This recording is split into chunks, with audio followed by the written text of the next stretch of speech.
लेकिन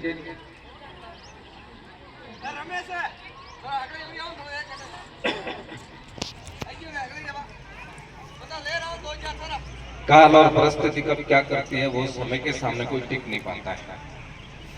हम सब लोगों ने वो समय देखा है। भगवान जाम्बोजी ने जब वैष्णव धर्म की स्थापना की थी उस समय भी एक बहुत बड़ा मंत्र दिया था। वो मंत्र भी यही था कि हम जिस क्षेत्र में रह रहे हैं, जिस जगह रह रहे हैं, जिस समाज के साथ रह रहे हैं, वो हमारा है और हम उनके हैं। लेकिन समाज को आगे बढ़ाने के लिए, समाज की एक मर्यादा को व्यवस्थित जीवन कैसे जी सकते हैं उसको लेकर के और भगवान जाम्बोजी ने 29 नियमों की आचार संहिता बना करके हम सबको सौंपी थी। आज बड़ा गर्व होता है जब विश्व के अंदर लोग एक समाज को बड़ी अच्छी नजर से देखते हैं और चर्चा भी करते हैं कि यदि कोई क्षेत्र में, पर्यावरण के क्षेत्र में यदि कोई चिंता करता है सर्वाधिक तो विश्व समाज। एक छोटा सा जीव जंतु जो एकांत में रह करके रेंगते हुए चलता है, जिसका उनके लिए कोई उपयोग है कि नहीं है, लेकिन उसकी चिंता करता है, वो विश्व समाज। आज वह समाज जो जिस क्षेत्र से पलायन करके और गया था दूर दराज के क्षेत्र में, आज वो एक जाजम पर बैठ करके और सती दादी को याद करता है। इससे बढ़ करके हमारे लिए खुशी का पल नहीं हो सकता। हमारे यहाँ कहा जाता है कि देर आए दुरुस्त आए। एक 400 वर्ष का अंतराल पड़ गया था हम सबके बीच में। दूरियां थी, साधन का अभाव था, सुविधाएं नहीं थी, फिर बहुत सारी चीजों को ध्यान में रखते हुए हमारा हमेशा सतत संपर्क थोड़ा सा बना रहता था। लेकिन आज जब समय साथ दे रहा है, संसाधन साथ दे रहे हैं, सुविधाएं साथ दे रही है, सब कुछ जब हमारा साथ देता है तो दुनिया में समय भी अपने आप साथ देने लग जाता है। और जब आज समय साथ देता है तो आज वही पुरानी चीजें उठ करके और हमारे समाज के बीच में स्थापित हो रही है। समाज के अंदर परंपराओं का निर्वहन करते हुए हमारी धर्म की ध्वजा को लेकर के और हम सतत चलते थे और जहां भी गए वहां हमने परचम फहराने का काम किया।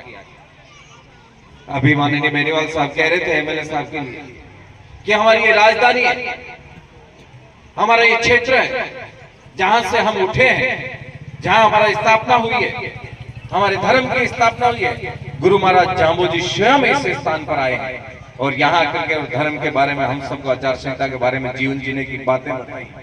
इससे बढ़कर के लिए हमारे लिए गर्व की बात नहीं हो सकती।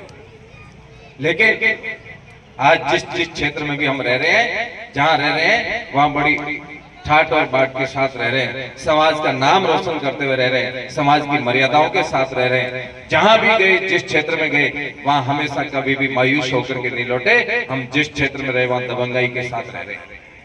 उसके पीछे भी कारण है, वो है हमारे 29 नियम, भगवान जाम्बोजी की बताई हुई वो आचार संहिता, जिस पर चल करके और हम जीवन के अगले पायदान को हासिल करते हैं। इसलिए हमारे यहाँ कहा जाता है कि जब भी जीवन में आगे बढ़ना होता है तो एक एक सीढ़ी आगे बढ़ना चाहिए। कोई व्यक्ति चाहता है कि मैं एक साथ 10-20 सीढ़ी चढ़ करके और शिखर पे चढ़ने का प्रयास करता है तो वह कभी सफल नहीं हो पाता है। इसलिए हम समाज को धीरे धीरे आगे बढ़ा रहे हैं। बढ़ते आज 500 साल का सफर हम सबका पूरा हो रहा है।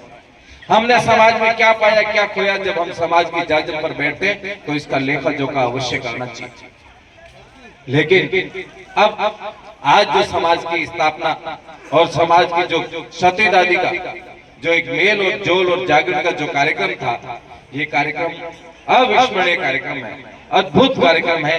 यह है हम सबको मिलाने का एक स्रोत। इसलिए भगवान जाम्बोजी ने उस समय भी जागरण की बात की थी, सत्संग की बात की थी। उसका भाव यही था कि सब लोग एक साथ बैठ करके, एक जाजम पर बैठ करके और मिलजुल करके और समाज की और आचार संहिता की और हमारे धर्म की चर्चा कर सकते हैं तो समाज लंबे समय तक जीवित रह पाएगा।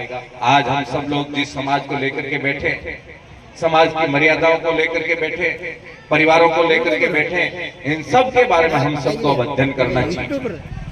कभी कभार हमारे संत समाज कहते हैं खुल करके कि हमारे जो पहनने का वस्त्र है वो सफेद है। वो दो टूक कहते हैं जिस वस्त्र को त्यागने का कहा था आज भी कहीं ना कहीं हमारे अंदर थोड़ी बहुत त्रुटि आ रही है कि हम उस वस्त्र को भी एक्सेप्ट करते हैं, स्वीकार करते हैं। जब जांबू जी ने एक नियम बताया है कि नीला वस्त्र छोड़ना है, तो फिर हम उसको छोड़ क्यों नहीं रहे?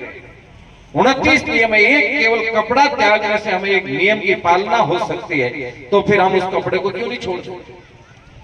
हमारे नियम इतने सरल है कि 29 की हम पालना कर सकते हैं और किसी से आग्रह या रिक्वेस्ट करने की आवश्यकता नहीं है। केवल और केवल ध्यान रखने की आवश्यकता है, मैं क्या कर रहा हूँ, कैसे कर रहा हूँ, क्यों कर रहा हूँ, बस इतना ध्यान रखते हुए यदि हम आगे बढ़ेंगे तो हम सब नियमों की पालना करते हुए आगे बढ़ेंगे। मैं अमावस्या के दिन जब मंदिर पे बैठता हूँ तो जिक्र करता हूँ समाज के लोगों के साथ। अमावस्या के दिन मंदिर पर हलवा बनाते हैं और जहाँ जितने भी आए उन सबको हलवा खिलाने का काम करते हैं। मैं उनसे पूछता हूँ, भगवान जांबू जी ने तो हमको स्पष्ट मना किया है कि अमावस्या का व्रत रखना, जब अमावस्या के दिन भोजन ही नहीं करना है, तो फिर हम क्यों हलवा बना करके और समाज के लोगों को उपवास व्रत तोड़वाने का काम करते हैं? विष्णु का बेटा जब तक वो स्वस्थ है, उसका शरीर काम कर रहा है, वो अपने आप चल सकता है, भूख को सहन कर सकता है, उस बेटे को अमावस्या का व्रत रखना ये हमारा एक नियम। अब जब हम नियमों की चर्चा करते हैं, बातें करते हैं, तो बहुत सारे लोग कहते हैं कि कुछ नियम तो हम रख नहीं पाते, करना क्या है? नीला वस्त्र छोड़ना कौन सी बुरी बात है? एक दिन वर्ष में, एक माह में एक दिन व्रत रखना है, उसके लिए हमें क्या दिक्कत है?